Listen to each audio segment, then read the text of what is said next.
أعانك أعانك الله.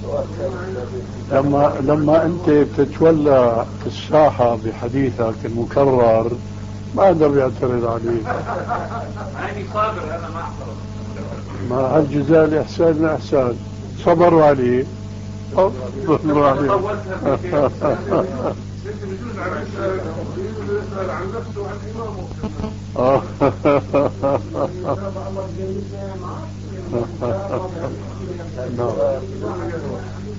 بينه وبين الصبر مع الشغل كمان فيها كفارة شايف الموضوع يعني حاضر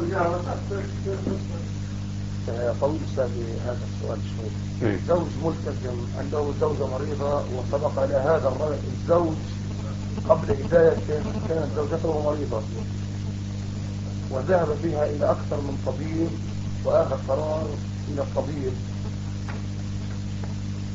تريد زوجتك عملية جراحية، ووافق هذا الزوج على هذه العملية وقال الطبيب تستمر معالجة هذا المرض إلى مدة 2 فقط.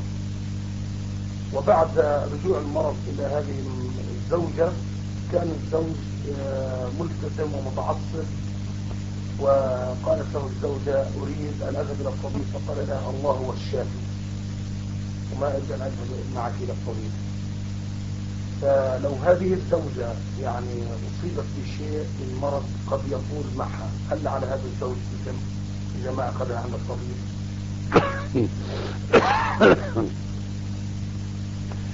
الجواب يختلف الأمر من مرض إلى آخر. إذا كان مرض يحكم الطبيب المسلم أنه مرض قد يعرض المرأة للهلاك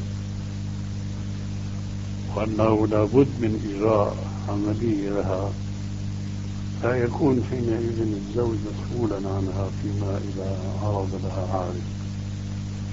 أما إذا كان الطبيب المسلم يحكم بأن هذا مرض لا خطورة على المرأة منه، ولا سيما إذا كان المعالج لهذا المرض هو رجل والمعالجة تتطلب كشف عن عورة المرأة، فحينئذ لا يجوز إلا إذا حكم الطبيب المسلم بضرورة المعالجة.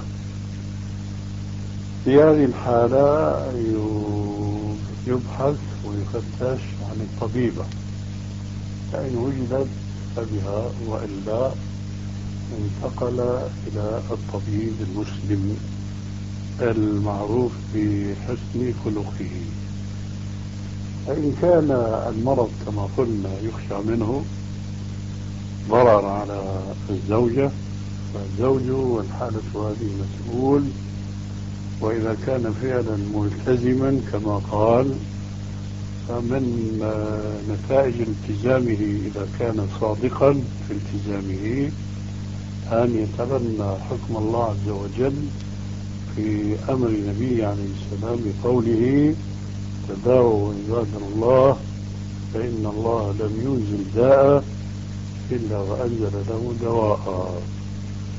أيضا على هذا الزوج أن يسأل الطبيب المسلم الحاذق عن هذا المرض الذي ألم بتلك الزوجة، هل يخشى عليها منه أم لا؟ فإن كان الجواب يخشى فعليه فورا أن يأخذها إلى الطبيبة كما قلنا إن وجدت، وإلا فإلى الطبيب. لعلي أجبتك وإياك. أنت ما اكتفيت بالساعة؟ بدك تاخذ بتارك الظاهر من زمان.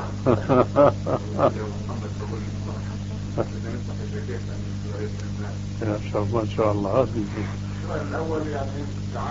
بس أعطي بالك كلمتك مهماتي لمفهوم إنه الأسئلة السابقة ما هي مهمات.